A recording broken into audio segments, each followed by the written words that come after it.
家好，我们这一组做的是有害气体侦测远端警报器。那我们主要会用到2个 sensor， 还有一块 MCU 140开发板跟 ESP8266传输模组。那有害气体侦测器我们用的是 MQ2， 它主要可以侦测液态石油气等相关有害气体。那侦测到的这些资讯将会传到 MCU 140开发板进行运算与发送警报与否。那这些运算出来资料会由 ESP8266传送到云端数据空间。手机的 App 也可以从云端数据空间下载这些资讯下来。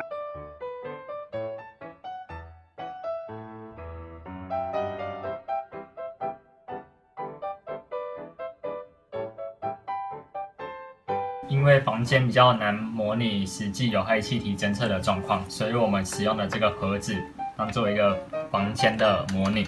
那盒子里面是密闭空间，可以看到我们手机目前资讯 LGP 有害气体的浓度是5 ppm， 然后目前的湿度是52%，温度是30度。那稍后我们会以打火机将有害气体直接灌入这个盒子里面。看看 LGP 的浓度是否会提升。